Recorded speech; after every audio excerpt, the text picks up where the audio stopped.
नमस्कार, सत श्री अकाल, राम राम सा, खमाड़ी, वणक्कम, प्रणाम। आप सभी का ऑल्टरनेट मीडिया में फिर से स्वागत है। मेरे साथ 2 चौधरी लोग जुड़े हुए हैं। एक तरफ है शिवम चौधरी, दूसरी तरफ है मनीष चौधरी।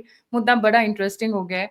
इस वक्त डोनाल्ड ट्रंप का जो सबसे प्राइज्ड पोज़ेशन है, जिसके लिए वो भागे-भागे दुनिया में घूम फिर रहे हैं।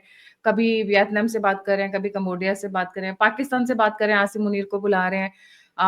रही सही कसर छोटी-छोटी कंट्रीज़ जो यूरोप की हैं, टिनी-टिनी टाइनी वाली, उनको भी बुला लिया है। मुद्दा है नोबेल प्राइज का।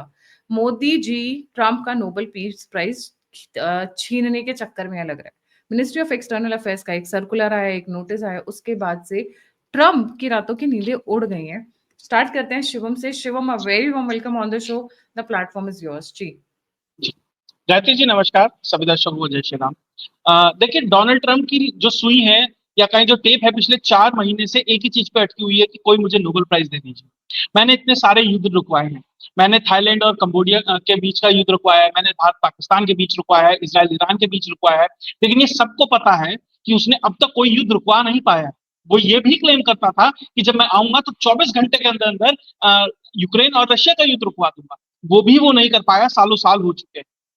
और बल्कि उसे इतना कॉन्फिडेंस था भारत पाकिस्तान में तो कि जब पहलगाम हुआ उसने क्रिप्टो डील कर ली पाकिस्तान से। उसे पूरा यकीन था कि भारत कुछ करेगा तो मोदी तो साडा यार सी, उसे फोन करूंगा और ये कहता अरे मोदी साहब रुक जाइए। लेकिन मोदी साहब ने तो अलग ही खेल कर दिया। कहाँ कहाँ कैसे कैसे किस वेंटिलेशन डक्ट से कौन कौन सी मिसाइल डाली, ये डोनाल्ड ट्रंप को जब तक समझ आया तब तक कांड हो चुका था। अब उसका लास्ट डेस्परेट अटेम्प्ट है कि वो ये चाहता है कि भैया रशिया और यूक्रेन में कुछ हो जाए तो मेरी एक लेगेसी मेंटेन हो जाए। उसके लिए अब जाकर वो एक समिट कर रहा है। एक तरीके से उसने घुटने टेके हैं। उसने न्यूक्लियर सबमरीन भी लगा दी थी ना रशिया के ऊपर प्रेशर बनाने के लिए, और क्या क्या नहीं किया उसने। लेकिन अब उसका लास्ट डेस्परेट अटेम्प्ट है, एक तरीके से घुटने टेके हैं। उसने कहा है कि ठीक है, मैं पुतिन से मिलने के लिए तैयार हूँ। अलास्का के अंदर उनकी मीटिंग होने वाली है 15 अगस्त के दिन। उसमें जैसे अमेरिका करता है ना दूसरों में इंटरफेरेंस, वो कहता है कि हम ध्यान लगाए हुए हैं, हम देख रहे हैं क्या हो रहा है, हमारा ऑब्जर्वेशन है। भारत ने वही किया है टिट फॉर टैट अमेरिका के साथ। भारत का जो एमईए है उसकी तरफ से जो प्रेस रिलीज आया है, वो ये कह रहे हैं कि हम वेलकम करते हैं अंडरस्टैंडिंग बिटवीन अमेरिका और रशिया, जो उनकी समिट होने वाली है। और एक बहुत महत्वपूर्ण चीज कही उसके अंदर कि भैया प्रधानमंत्री नरेंद्र मोदी तो कहते ही आ रहे हैं this is not an era of war. तो इस चीज को ही एंडोर्स करते हुए अभी ये दो लोग मिल रहे हैं। तो भारत ये कह रहा है कि जो भारत की नैरेटिव है, जो भारत का लाइन है, जो भारत कहता आ रहा है, उसे आखिरकार इन दो सुपर पावर्स को मानना पड़ा। और साथ ही ये लिखा कि भारत इसे एंडोर्स करता है और एफर्ट्स को एक तरीके से इस पे हम अपना भी नजर बना के रखेंगे। अमेरिका को ये बताया है कि भैया आप हमारे मैटर के अंदर अगर इंटरफेयर करेंगे तो हम भी आपके मैटर के अंदर इंटरफेयर करेंगे। और ध्यान रखिएगा, ये कब हुई समिट, उससे पहले भी बहुत सारे डेवलपमेंट होते हैं। जब डोनाल्ड ट्रंप बोलता है कि भैया मैंने सीज फायर कराया है, जब डोनाल्ड ट्रंप भारत के ऊपर दबाव बनाता है तो भारत एससीओ में जाता है। उसके बाद अजीत डोभाल साहब डायरेक्ट पुतिन से मिलते हैं। एनएसए कोई कैबिनेट रैंक का मिनिस्टर भी नहीं होता, उसके रैंक का भी अधिकारी नहीं होता, फिर भी पुतिन उनसे डायरेक्ट मिलते हैं। तो ये दर्शाता है कि भारत की और रशिया की संबंध कितने किस हद तक ऊपर जा चुके हैं। जब ये चीजें धीरे धीरे डेवलप हो रही हैं, उस कॉन्टेक्स्ट में जाकर ये मीटिंग हो रही है। और ध्यान रखिएगा, जब इस तरह की कुछ बैठकें होती हैं, जब कोई ऐसे प्रोग्रेस होते हैं, तो जो कंट्रीज हैं वो अपने अलाइज को उस चीज के लिए ब्रीफ करते हैं। तो निश्चित तौर पर रशिया ने भारत को ब्रीफ किया होगा कि उसका स्टैंड क्या है, वो क्या मीटिंग से एक्सपेक्ट करता है। और भारत को वो चीजें निश्चित तौर पर उन्होंने बताई होंगी, तभी जाकर भारत की तरफ से ये प्रेस रिलीज आया है। और आपको एक बहुत छोटा सा इंटरेस्टिंग ऑब्जर्वेशन बता देता हूँ। उधर से ट्रंप भारत को जवाब देता है कि 50% टैरिफ, 25% टैरिफ, ये हो जाएगा, मैंने सीज फायर कर दिया, भारत को झेलना पड़ेगा। और इधर से एमईए छोटा सा एक प्रेस रिलीज निकाल देता है। यानी कि डोनाल्ड ट्रंप की जो बातचीत है, जो डोनाल्ड ट्रंप का नैरेटिव है, उसे एमईए के एक छोटे से अधिकारी के समकक्ष लाकर प्रधानमंत्री नरेंद्र मोदी ने खड़ा कर दिया। कि उन्होंने वो भी बेहतर नहीं समझा कि भैया मैं उसका जवाब दूं, ट्रंप के लिए तो हमारा एमईए का अधिकारी बहुत है। तो किस तरीके से भारत अपनी डिप्लोमेसी को लेकर आगे चल रहा है, अपने बात को आगे लेकर चल रहा है, इस पूरे के पूरे अगर परिदृश्य को देखें तो आपको साफ साफ समझ आएगा। जी जी। मनीष जी, बड़ी इंटरेस्टिंग ऑब्जर्वेशन है शिवम की। आपको क्या लगता है कि नोबेल प्राइज गया ट्रंप के हाथ से? जी गायत्री जी, ये जो हम लोग इस पूरे सिचुएशन को देख रहे हैं तो उसमें एक चीज़ बहुत क्लियर है कि जब से ट्रंप का जो सेकेंड टर्म चालू हुआ है, तो ना वो कोई मागा के लिए है, ना वो किसी अमेरिकन प्राइड के लिए, कुछ नहीं है। वो ट्रंप का जो ये टेन्योर है, this is for his retirement plan. अब जब आप रिटायर हो रहे होते हैं तो डेफिनेटली वो बिजनेसमैन रहे पहले, तो महत्वाकांक्षा भी बड़ा होगा। तो उस महत्वाकांक्षा में एक सबसे बड़ा चीज़ है कि देखो, मुझे नोबेल प्राइज़ कम से कम एक अगर मिल जाता तो बहुत अच्छा होता। तो वही नोबेल प्राइज़ के लिए वो जहाँ-तहाँ जो छोटा वार हो रहा है, इवन कोई बोल रहा था पड़ोसी में 2 बच्चों का भी लड़ाई हो गया, तो अभी अभी डोनाल्ड ट्रंप ही उसमें भी सीज़ फायर करवा रहे हैं। और भारत इंग्लैंड का टेस्ट सीरीज हो रहा था, उसमें भी ऐसा नहीं हो कि कोई एक देश जीत जाए, तो उसमें भी शायद डोनाल्ड ट्रंप ने ही बोला दोनों देश को कि 2-2 मैच जीत जाओ। तो जहाँ भी हो रहा है कुछ भी, अगर कोई क्रिकेट मैच अगर बराबरी पे छूट गया, कहीं पड़ोसी में भी अभी लड़ाई हो रहा है, तो सब डोनाल्ड ट्रंप ही अभी सुलह करवा रहे हैं। तो जब इतना सारा उनका सीज़ फायर चल रहा है जहाँ था, तो वहाँ पर एक जियोपॉलिटिक्स में बहुत सारा चीज़ जो जैसे सॉरी, एक एक पॉइंट मैं ऐड करना भूल गई थी। मैंने सुना कि रशिया से जो सुनामी निकली थी और जापान पहुंचने वाली थी, वो भी डोनाल्ड ट्रंप ने ही रुकवाई थी। उसका भी बिल्कुल, क्रेडिट बिल्कुल। डोनाल्ड ट्रंप को मिल रहा है। जी। तो जितने भी इस तरीके के जो भी घटनाएँ हो रही है, उसमें देखिए एक कॉमन पैटर्न है गायत्री जी, कि सिचुएशन एस्केलेट होता है to a certain level. Bharat Pakistan का एक अलग सिनेरियो, लेकिन जो जो रिलेटिवली छोटे देश हैं उनके बीच में, and then he comes into the picture. Armenia, Azerbaijan का भी काफ़ी पुराना ये है, एंड वी नेवर नो कि वो कितने दिन तक वो बना हुआ रहेगा, जो वहाँ पे एक ट्रम्प कॉरिडोर भी बनाया गया है उस बीच में, बाय द वे। अज़रबैजान और अर्मेनिया के बीच में, तो वो कितने दिन तक के लिए है, क्योंकि what Trump did, he thought कि मेरे पास जो ट्रेड इम्बैलेंस जो है सारे देशों के साथ, उसको मैं एज़ ए टूल यूज़ करूँगा to leverage for my own gain. अब ओन गेन वहाँ पे क्या है? अब देखिए, आप नोबेल प्राइज़ आपको चाहिए, उसके लिए आप ट्रेड वॉर कर रहे हैं। आपको छोटे-छोटे देशों पे प्रेशर बनाना है, उसके लिए भी आप उसी को यूज़ कर रहे हो। अर्मेनिया, अज़रबैजान, अब उन देशों के लिए भाई, तुम यहाँ पे मेरे साथ अगर तुम्हें ट्रेड में मैं कंसेशन दे दूँगा, उसके बदले तुम्हें मेरा दिया हुआ सीज़-फायर एक्सेप्ट करना है। और ये आपको मैं लिख के दे रहा हूँ कहते जी, ये जितने भी सीज़-फायर इस तरीके के जो फ़ोर्सफुली क्रिएट किए गए हैं, इसमें कि डेफ़िनिटली इंडिया-पाकिस्तान वाला नहीं आता है, या रसिया-यूक्रेन वाला भी, to what extent we will see. But जो भी ऐसे छोटे-छोटे सीज़-फायर क्रिएट करके डोनाल्ड ट्रम्प उस नोबेल प्राइज़ के लिए अपने आप को आगे बढ़ा रहे हैं, उसमें वो होगा ये कि वो सीज़-फायर उतने ही दिन सस्टेन करेंगे जितना दिन तक वो उसके अराउंड कुछ रिज़ल्ट नहीं आ जाता है। जिस दिन वो अनाउंसमेंट खत्म होगा, यू विल सी कि दैट इज़ गॉन। वो ट्रम्प कॉरिडोर कहाँ गया, कहाँ उड़ा, किसी को पता नहीं है, एंड स्टेटस क्वो जो अभी था उसी पे सारे वापस चले जाएँगे। एक इसमें बहुत बहुत महत्वपूर्ण घटना ये होता है, जब ये पूरा सीक्वेंस हुआ था, जब ये नोबेल प्राइज़ को लेकर के डोनाल्ड ट्रम्प इतने जगह पे वो सबको एंडोर्स करने के लिए बोल रहे हैं, पाकिस्तान को बोला कि मैं तुम ये क्रिप्टो डील कर लो, उसके बदले जो इंडिया जो तुम्हारे ऊपर कोई एक्शन लेगा, तुम्हें बीच में बचाऊँगा। भले ही वो एक्शन में जो फज्र का अज़ान में टाइम डिफरेंस की वजह से पाकिस्तान कन्फ्यूज़न में रहा और भारत ने अटैक कर दिया, कि वहाँ पे वो सोच रहे थे कि उसके नवाज़ के बाद वहाँ पे अटैक वो लोग करेंगे, लेकिन भारत आधा घंटा ईस्ट में है पाकिस्तान से, तो आधा घंटा पहले हो गया वो चीज़। तो वो वहाँ पर कन्फ्यूज़न में पाकिस्तान को जो भी कन्फ्यूज़न हुआ, भारत बचा नहीं, वो अमेरिका बचा नहीं पाया। अब वहाँ पे देखिए कि नोबेल प्राइज़ का जब एक तरफ डोनाल्ड ट्रम्प केस स्ट्रॉन्ग कर रहे हैं, तो वहीं पे असीम मुनीर पहुँच कर के ये स्टेटमेंट निकल के आ रहा है कि अगर कोई भी लड़ाई होता है, पाकिस्तान अगर डूबेगा तो आधे दुनिया को लेकर के डूबेगा।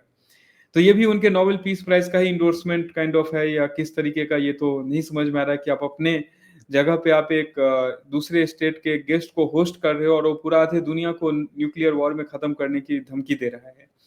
और उसके साथ-साथ इनके जितने भी अभी जब रसिया यूक्रेन वाला जो मैटर होता है गायत्री जी, इसमें एक चीज़ बहुत इम्पोर्टेंट है, और उसका टाइमिंग बहुत इम्पोर्टेंट है कि ये चल रहा था इतना दिन से, ट्रम्प का 24 घंटा की जगह वो 200 दिन होने वाला है, लेकिन उसपे कुछ नहीं हुआ था। Though the moment there is a meeting जो कि डोभाल और पुतिन के बीच में होता है, और उसके बाद एक आता है न्यूज़ कि पुतिन भारत आने वाले हैं, और उसके बीच में ये न्यूज़ आता है कि पुतिन भारत आने वाले हैं, उससे पहले जो ये अलास्का में ये ट्रम्प और पुतिन के बीच का डिस्कशन सामने आता है, जिसको लेकर के definitely Zelensky is not happy, क्योंकि अगर वो रिज़ॉल्व हो गया तो बिल्कुल, ये बड़ा इम्पोर्टेंट पॉइंट ऑफ व्यू था। इनफैक्ट मैं वेट कर रही थी कि आप लोग कब लेकर आएँगे। जहां मोदी और जहां पुतिन ने अनाउंस किया कि I will be visiting India, immediately Trump का आया कि मैं अलास्का में मिलूंगा। नाउ इसका ये क्या है, डर गए हैं कि मोदी जी शांति वार्ता करवा देंगे अक्रॉस द वर्ल्ड और उनको पीस प्राइज मिल जाएगा, नोबेल पीस प्राइज? जी। देखिए, डेफिनेटली यहाँ पर वो एक काइंड ऑफ प्रेशर टैक्टिक्स, जिस चीज़ में डोनाल्ड ट्रम्प खुद फेल हुए जब वो भारत पाकिस्तान वाला मीडिएशन, क्योंकि पाकिस्तान के डिप्टी पीएम का ही स्टेटमेंट है गायत्री जी, इसमें भारत का कोई स्पेकुलेशन नहीं है कि जब नूर खान और रहीम यार खान पर मिसाइल्स हिट की तो अब हम पैनिक बटन बजा और वो कॉल दो कंट्री को गया, एक था सऊदी अरेबिया और एक था अमेरिका।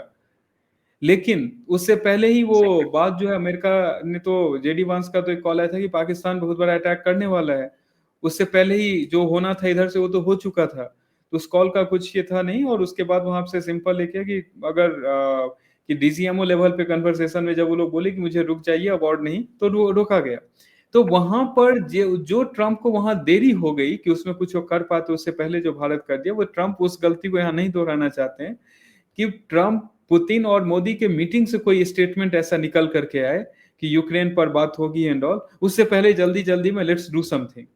तो वो एक स्पेकुलेशन वाले गेम में, और वहां पे एक था कि डोभाल के साथ मीटिंग के बाद अचानक से 3 न्यूज सामने आती है कि भारत और चीन के बीच में प्राइम मिनिस्टर मोदी जाएंगे चाइना एससीओ में, वहां के जो फॉरेन मिनिस्टर है वो भारत आने वाले हैं, उसके बाद पुतिन भारत आएंगे। ये जो 3 न्यूज आई, डेफिनेटली जो ट्रंप का जो ब्रॉडर एजेंडा में मागा और ये कुछ नहीं है। ब्रॉडर एजेंडा में है कि अपने फैमिली और फैमिली के वेल्थ को कैसे सिक्योर रखना है, उसके लिए कैसे हम वो सारे स्टेप्स लें, और दूसरा साथ साथ में नोबेल प्राइज मिल जाएगा तो बहुत अच्छा होगा, सोने पे सुहागा जैसा। तो वैसा ही उसी के लिए ये सारा चीज चल रहा है। जी गायत्री जी शिवम। जी गायत्री जी, वो सारी बात हुई तो मुझे इससे एक बात याद आ गई कि पिछले साल एक ऑपरेशन सिंदूर दिसंबर में मैंने भी लॉन्च किया था, लगभग 1 साल हो जाएंगे दिसंबर में। तो हमारा भी कभी कभी सीज फायर वायलेशन हो जाता है तो ट्रम्प भी मीडिएशन कराता है, उसका भी क्रेडिट दे दीजिए उसे। तो उसके अलावा तो He is talking about his married life. By the way, दिसंबर में इनकी शादी हुई थी तो ऑपरेशन सिंदूर वो भी था। जी हाँ, वो लाइफ टाइम चलेगा, वो बड़ा ऑपरेशन सिंदूर है। तो उसके अलावा देखिए, डोनाल्ड ट्रंप जिस तरीके से अभी आगे बढ़ रहे हैं, उनका सिर्फ और सिर्फ एक ध्येय, बिल्कुल मनीष ने बहुत सही कहा कि उनका सिर्फ और सिर्फ एक ध्येय है कि किस तरीके से ज्यादा पैसा कमाया जाए। शायद नोबेल प्राइज में भी उनकी जो नजर है वो $1 मिलियन जो मिलता है ना, लगभग 8-8.5 करोड़ रुपए, उसी के ऊपर होगी। भैया वही दे दो। और भैया पाकिस्तान से तुम एक्सपेक्ट कर रहे हो कि तुम्हें एंडोर्स करेंगे, कुछ मिलेगा? कुछ नहीं मिलेगा। उस फील्ड मार्शल ने अपने आप को फील्ड मार्शल घोषित कर दिया। पाकिस्तान तुम्हें ज्यादा से ज्यादा मरियम नवाज का बुर्का गिफ्ट कर सकता है, इससे ज्यादा उसकी औकात नहीं है तुम्हें कुछ देने की। तुम उससे एक्सपेक्ट कर रहे हो। दूसरी चीज, आप ये देखिए ना, भारत रशिया से बात कर रहा है और अमेरिका की हैसियत ये हो गई है वो पाकिस्तान से बात कर रहा है। पाकिस्तान का एंडोर्समेंट, अजरबैजान का एंडोर्समेंट मिल रहा है। और अभी मनीष ने ये बात कही एक चीज कि कहीं ऐसा ना हो कि मोदी और पुतिन की बात हो जाए यूक्रेन के ऊपर। आपको याद होगा प्रधानमंत्री नरेंद्र मोदी ने एक ट्वीट दिया था कि मैंने बात की है माय फ्रेंड प्रेसिडेंट पुतिन से, और उसमें यह भी कहा गया हमने यूक्रेन के ऊपर भी बात की है। और वो एक लंबी कन्वर्सेशन थी उन दोनों के बीच, यानी यूक्रेन पर भारत और रशिया निरंतर टच में है, वो उस पर बात करते हैं। और अगर भविष्य में भारत हो सकता है कि अपने चिप्स यूक्रेन के नाम पर वो भी डाल दे कि वो भी इंटरफेयर कर दे उस चीज के ऊपर, तो कोई अचंभा नहीं होना चाहिए। अमेरिका के ऊपर दबाव बनाना है। आप ध्यान रखिएगा, एक तारीख है 25 अगस्त, वो बहुत महत्वपूर्ण है। एक ट्रेड डेलीगेशन अमेरिका से भारत आने वाला है। भारत सिर्फ और सिर्फ उसका इंतजार कर रहा है कि उसमें से क्या रिजल्ट आने वाला है। अगर वो डेलीगेशन फेल हो जाता है तो भारत की तरफ से भी रेसिप्रोकल टैरिफ जैसी चीजें आपको सुनाई दे सकती हैं। भारत अभी तक सिर्फ इसलिए रुका हुआ है कि भैया हम कुछ ऐसा कर दे। डोनाल्ड ट्रंप बहुत ही मानसिक रूप से बहुत ही उतावला है और वो पता नहीं क्या कर दे उसके बारे में, और चीजें खराब ना हो जाए, तो वो थोड़ा इंतजार कर रहे हैं।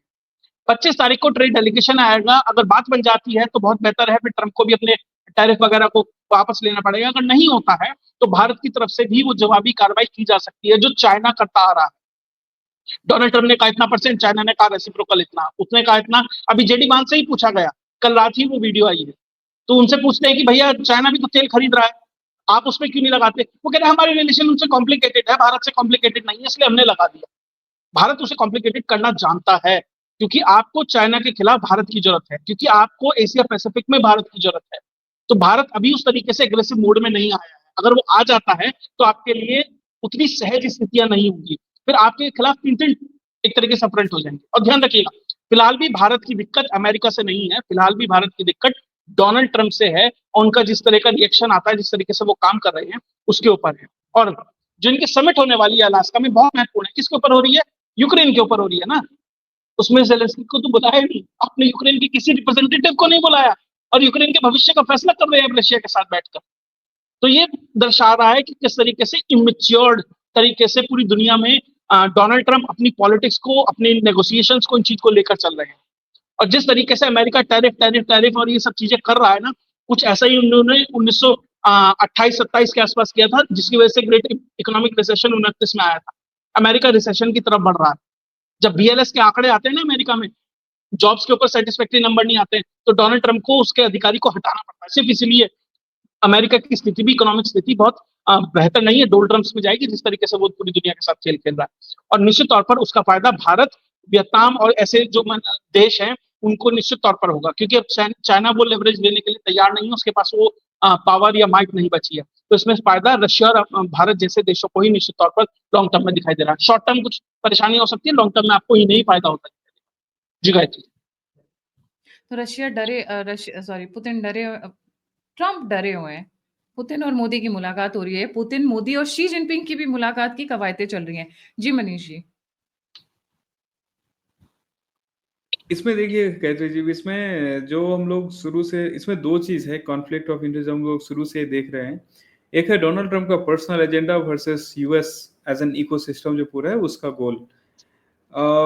यूएस का इकोसिस्टम का डेफिनेटली गोल ये नहीं है कि वो अभी इस मोमेंट पे पूरा इंडिया को एकदम एंटी यूएस बना दें, लेकिन ट्रंप को उससे फर्क नहीं पड़ता।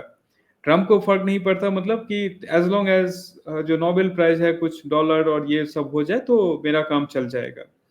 और जहां तक ट्रेड इसमें कॉम्प्लिकेशन का बात है तो डेफिनेटली चाइना के साथ उनका जो एक्सपोर्ट है वो हमसे कई गुना बड़ा एक्सपोर्ट इंपोर्ट है वो चलता है। एंड बहुत सारा जो एसेंशियल आइटम्स हैं जिसपे ये टैरिफ का ये चल रहा है, क्योंकि सारी उनके जो मैन्युफैक्चरिंग है, जो बड़े बड़े कंपनीज है वो अभी भी चाइना में है एज कम्पेयर टू इंडिया। तो वो प्रेशर जो ट्रम्प को जो फंड करेंगे, जो इन्वेस्ट करेंगे यूएस में, उनका प्रेशर भी उस पर ऊपर है। तो that is driving his crazy decisions. यहाँ पर एक चीज है जो कि बार बार जो यूएस के जितने भी एक्सपर्ट हैं जैसे एक्स NSA हैं, उनके भी पहले टर्म में जो बहुत सारे ऑफिशियल्स रहे हैं, they are like India is US is pushing India too much away from US itself, Trump administration। और उनका डर, सबसे बड़ा डर ये है कि यूएस जिस डोमिनेंस को दिखाना चाहता है उस डोमिनेंस को खत्म करने के लिए सारी तैयारी ट्रम्प एडमिनिस्ट्रेशन ने कर ली है। और उसका सबसे बड़ा ये होगा कि इंडिया यहाँ पे एज एन एग्जाम्पल सेटिंग बन जाएगा। एग्जाम्पल सेटिंग का मतलब है कि आपने दिखा दिया कि अगर मैं इंडिया को भी अभी जो मेरा सबसे strategically important live and more than Europe के जो कंट्रीज हैं उसको भी अगर मैं पुश कर रहा हूं तो एवरीबडी इज नो, मतलब सब उसमें एक काइंड ऑफ जो होता है ना कि आप एग्जांपल देख करके, जो अगर क्लास में एक टीचर आया उसने कोई क्वेश्चन पूछना चालू किया और बच्चे को खड़ा करके पीटना चालू किया तो सारे बच्चे तैयार हो जाते हैं और पढ़ने लगते हैं कि अब मेरा नंबर में क्या आएगा ऐसा। तो वैसे ही जो बाकी सारे देश हैं उनके लिए वो सिचुएशन हो चुका है। स्पेन का न्यूज है कि वो F-35 डील कैंसिल कर रहा है। स्विट्जरलैंड इज नो वो रेवेलियस हो चुका है। तो ये सारे ग्रुप्स के साथ ही हो रहा है। ऊपर से ब्राजील के प्रेसिडेंट से मोदी की बात तो होना, उसके बाद जिनपिंग से वो मिलने, अभी चाइना में वो बहुत 7 साल बाद मोदी चाइना जा रहे हैं और वहां पे ही विल मीट प्रेसिडेंट जिनपिंग। तो ये अभी जो पूरा जो सेटअप है, this is warring US administration, not I am telling Trump administration में नहीं बोल रहा हूँ, जो यूएस का जो एक ब्रॉडर एडमिनिस्ट्रेशन है, मोर सो बाय अंकल सैम एडमिनिस्ट्रेशन जो है, जो कि प्रेसिडेंट आए जाए वो सैम एडमिनिस्ट्रेशन चलेगा, वो इससे डरा हुआ है। वो इस चीज से काइंड ऑफ इवैल्यूएट कर रहा है कि हाउ टू डू, क्योंकि अगर इतना ज्यादा पुश कर दिया इंडिया को तो फिर वो कंट्रोलिंग पावर भी खत्म हो जाएगा।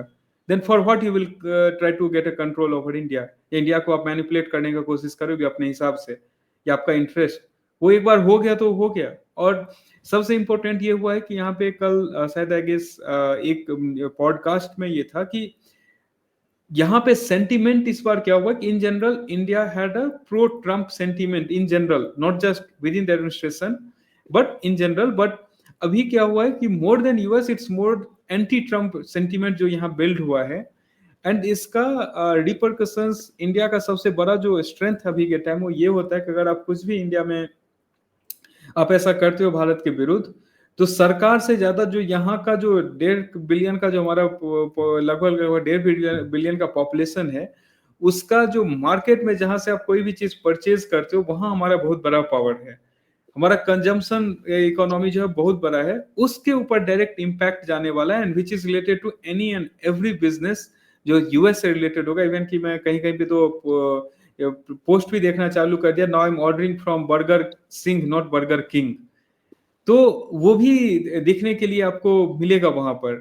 तो this is now two were trouble for जो यूएस का जो overall administration, I mean broader में बोल रहा हूँ। एक की India going shifting away from जो यूएस को सम कंट्रोल या कुछ ये फील होता था कि अगर मुझे वो जो इंडियन ओशन को डोमिनेट करना है, और दूसरा कि जो उनके लॉबीज हैं जिस वजह से वहां पे अभी ट्रंप को डायरेक्ट दिखाए कि मैं चाइना को नहीं कर सकता हूं क्योंकि सबका मैन्युफैक्चरिंग है। नेक्स्ट जो प्रेशर आएगा जो थोड़ा और रिएक्टिव वे में फील होता है वो है कि सबसे बड़ा कंजम्पशन है, उस मार्केट में कंजम्पशन पे अगर इंपैक्ट होना चालू हुआ तो then that will be the another pressure coming on Trump and then he will come back to the terms. इसलिए जो अभी जो टैरिफ का जो पोजिशनिंग है गायत्री जी, अगर आप टेक्निकली उसको देखेंगे तो मेजर जो सारे मतलब मेजर जो प्रोडक्ट्स हैं that is still old tariff पे चल रहा है। एक सर्टेन चीजें हैं जिसपे टैरिफ बढ़ाया गया है जो कि मोर बिजनेस यूज आइटम्स है rather than consumer used items, क्योंकि वो बढ़ाएंगे तो डायरेक्ट उनका इन्फ्लेशन है लोकली उस पे जाएगा। तो अभी भी जो हमारा काइंड ऑफ जो भी 120 बिलियन 30 बिलियन का जो पूरा का पूरा वो एक्सपोर्ट इंपोर्ट का गेम चले, उसमें हमारा जो 90 बिलियन टैरिफ है उसमें से ऑलमोस्ट 70-80 बिलियन अभी भी टैरिफ पुराने टैरिफ या टैरिफ फ्री स्टेट में चल रहा है। ये काइंड ऑफ पोस्चरिंग है कि मैं बढ़ा रहा हूं इंडिया में। उनको भी पता है कि जो ट्रंप वहां से बोलेंगे डेड इकोनॉमी बोल दिया तो यहाँ पे डेड इकोनॉमी वर्ल्ड के खरीदार भी बैठे हुए थे पार्लियामेंट के अंदर, तुरंत उस पर जंप किया हाँ भाई ये डेड इकोनॉमी है। वहां पे टैरिफ बोल दिया तो उसके भी खरीदार बैठे हुए हैं। वहां पे बोल दिया कि 5 फाइटर जेट गिरे तो उसके भी खरीदार बैठे हुए थे कि 5 भारत के गिरे, कौन से गिरे ये बताओ। ट्रंप ने ये नहीं कहा था कि भारत के गिरे, ट्रंप ने कहा था 5 गिरे और अब हमें कल 2 दिन पहले पता चला कि 5 किसके गिरे थे, लेकिन यहाँ खरीदार बैठे हुए थे उस चीज के। तो he is not just using a pressure tactic कि मैं यहाँ से स्टेटमेंट दूंगा, यहाँ इनके पार्लियामेंट में ही लोग बैठे हुए हैं जो मुझे बिलीव कर लेंगे, अपने गवर्नमेंट और अपने ऑफिशियल्स को नहीं बिलीव करेंगे, and that will help us कि मोदी सरकार पे पब्लिक प्रेशर ऐसा बिल्ड किया जाए कि वो गिव अप करे। जबकि टेक्निकली देखें वो अभी भी टैरिफ जो है गेम वो बल्कि ज्यादा उल्टी नॉमिनल है। गेम उल्टी पड़ गई, मोदी जी की इज्जत दुनिया में बढ़ गई और ट्रंप हैज गॉन डाउन, मतलब is now being called a clown. जी जी शिव जी देखिए इसमें एक और चीज जोड़ दूं, अब तो बरकत जैसे भी ट्रंप को रेल दे रहे हैं। फरीजा कारिया की शो पे गई थी, वो बरकत सुना रही है।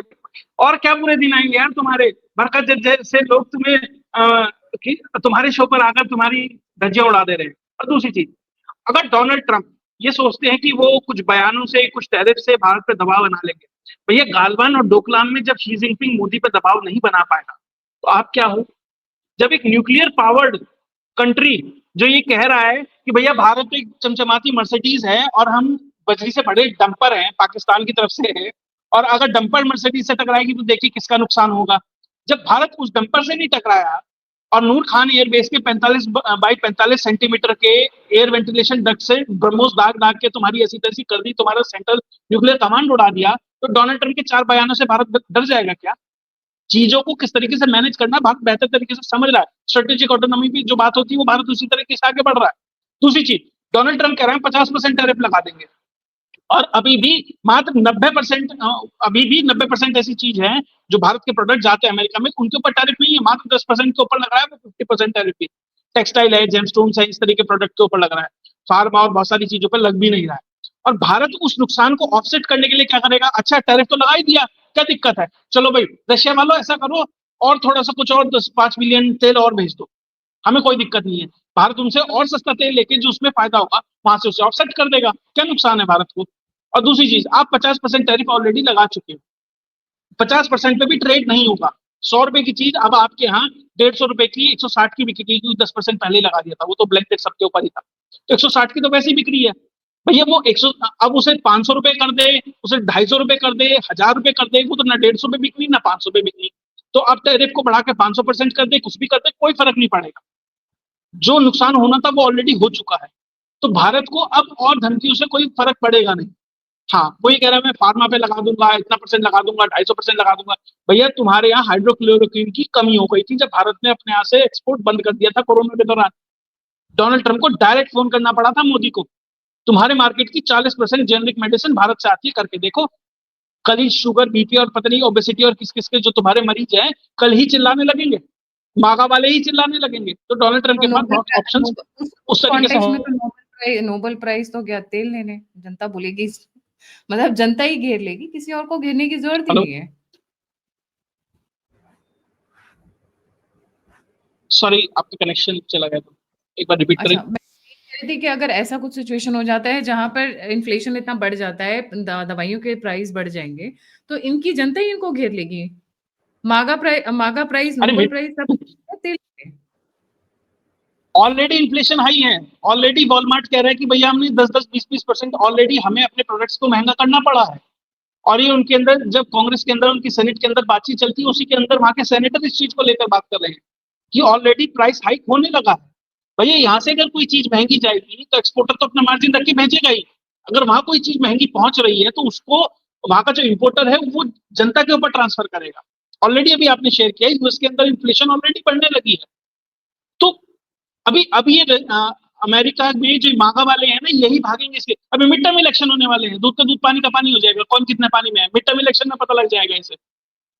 तो डोनाल्ड ट्रंप सिर्फ और सिर्फ अपनी निजी संपत्ति किस तरीके से बढ़ाई जाए इसके ऊपर फोकस्ड है। एप्पल से उन्हें अब तो सीधा ब्राइब ले रहा भैया ये आदमी। कतर से लिया प्लेन, एप्पल वालों से लिया, अब तो खुले कैमरे के ऊपर रिश्वत चल रही है।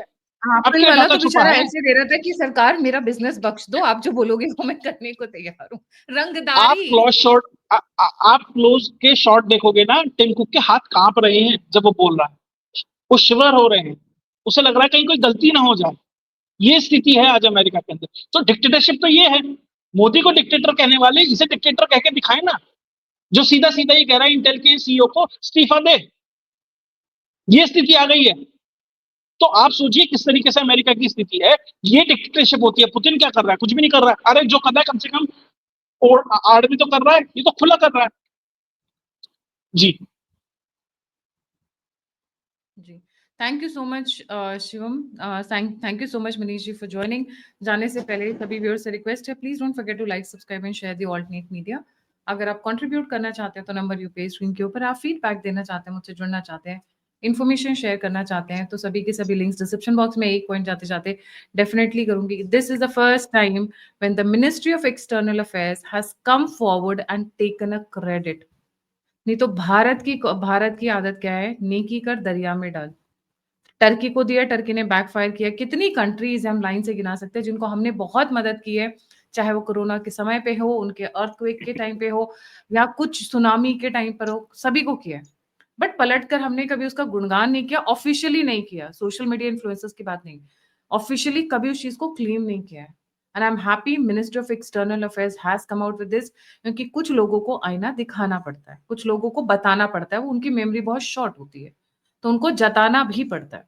इसी के साथ thank you so much once again, like, subscribe और शेयर, और इसी के साथ जय हिंद, जय श्री राम, हर हर महादेव। जय हिंद।